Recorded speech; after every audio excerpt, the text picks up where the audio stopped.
Joe Lutzy. Yeah.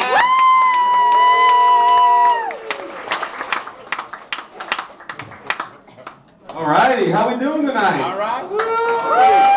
Yeah. Good, it's good to be here. So my girlfriend left town. And anytime a pretty girl would be nice to me, I thought it was this big elaborate trap that my girlfriend had set. I was in line trying to get a sandwich and this girl stands next to me and says, "Oh, the food smells great." "Oh, so how do you know my girlfriend?" "Not falling for that shit." But, you know, a lot of people like to romanticize about the good old days when they were single, you know, people in relationships, but I don't. I remember how awkward they were, just terrible. Like, when I first date with this one girl, nicest person I've ever met in my whole life. Second date, even nicer. Third date, not so nice. As it turns out, those first 2 dates, she was high on heroin. Now she's out of heroin and demanding that I buy her more heroin. What a peach. One girl I was with for about 2 months called me up and said, "Hey Joe, I'm pregnant. But don't worry, I'm 3 months along, so it's not yours." But the good news is the father's no longer in the picture, so you actually get to raise this child as your own.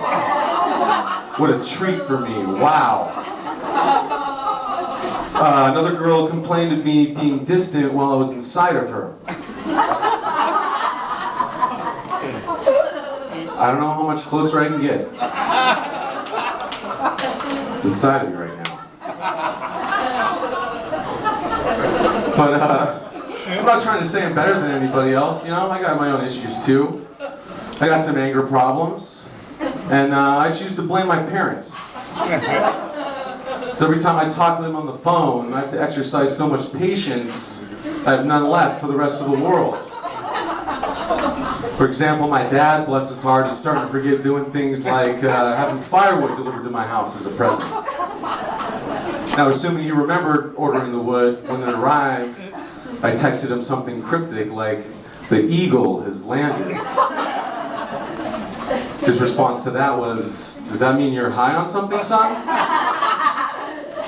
"No, Dad, it's 7 o'clock in the morning, the firewood was delivered." I said, "Oh, so you need to borrow money?" God damn it, just forget it.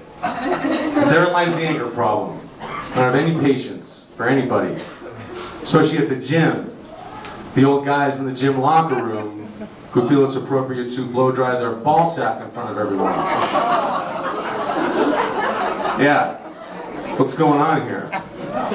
They do it with so much pride, they put one leg up on the bench, like there's some Viking sailing across the seas, with their foot on the bow of the ship and the wind in their balls,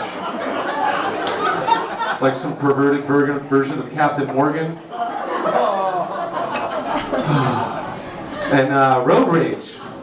I get some road rage too. Like, I'm pretty sure they could take everything they teach in driver's ed, throw it out, and concentrate on how to merge onto the goddamn highway. Yeah. I just lose it. And you know what? If I'm going to take a right turn, I get in the right lane ahead of time. I don't take some suicide dive over 3 lanes at the last second. Unbelievable. Like, have you ever been on the freeway, waiting to get on another freeway, just waiting in line for like 10 minutes? Then all of a sudden somebody just cuts in front of you at the last second? Yeah, I lose my shit. I just go into this intense fantasy where I'm like, okay, I'm not going to my job today. I'm just going to follow this person around all day, cutting them off repeatedly. In traffic, the grocery store, the bank, it doesn't matter. Then at the end of the day, they'll recognize me and say, "Hey, you've been in my way all day. Who are you?" "I'm the blue Subaru you cut off 9 hours ago. See how you like it." Or like the guy at the red light that moves up 1 inch every 5 seconds. Stopping and starting, stopping and starting. Making you think the light keeps turning green and distracting you from texting like everybody else at the red light. is the same asshole with the family cartoon car stickers, with one for each idiot parent, idiot child, idiot pet, dead idiot pet. I guess to show me how many orphans I'm gonna make after I sideswipe their car first into a fucking telephone pole. Yeah. Some anger problems. But I don't actually blame my anger problems on my parents. That's a cop-out. I was adopted by two of the greatest people in the whole world. Didn't deserve them because I was just this kind of a weird, shitty little kid. Like when I was growing up, I decided that I didn't want to poop anymore. I was tired of it. Sitting on the toilet seat, wiping my butt, washing my hands, the whole thing, just forget about it. And I thought that that was an option, to just not poop. Until about 72 hours later when I was in the fetal position with the family doctor's finger up my butt.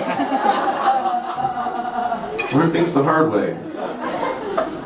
Another thing, I had this obsession with my socks. They had to be pulled up perfectly at all times, otherwise I would flip out. Start screaming, "My socks aren't obeying me!" Yeah.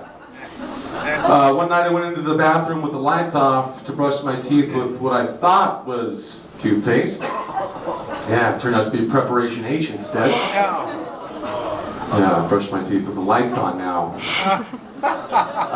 Another thing I like to do was practice wrestling moves on pillows. Yeah, and there's one particular day I want to have this big finale where I body slam this pillow 40 feet out of a tree. So you get 40 feet up the tree, branch breaks, I fall, break my arm and get a concussion. Now at this point, if you're my parents, you gotta be thinking, we paid full price. For a kid that wrestles pillows and trees and loses. He screams at his socks all day. He brushes his teeth with hemorrhoid cream. And every 6 months we have to take him to the hospital because he decided to stop pooping again. Somebody got ripped off here. I told you we should have adopted a highway instead. But, growing up at my parents' house, I had a secret drawer. And this secret drawer consisted of 3 items. Being a bottle of booze, a bag of weed, and a VHS tape of some of the most disgusting porn you've ever seen in your life. So me and my buddies, we go out, have some of the booze, tastes pretty strong, doesn't really do the trick. Same thing with the weed, tastes strong, doesn't do the trick. Then when I got home that night was when I busted out the trusty VHS tape.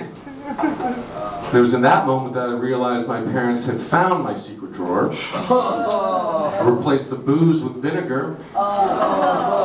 Replaced the weed with lawnmower clippings. And recorded over the VHS tape with a 12-hour NASA launch video. They didn't even say a word to me. I had to have the balls to go up to them, look them in the eye, to let them know that I know that they know. The most embarrassing part was about a week later when they caught me jerking off to NASA launch videos. That's my time. You guys have been great.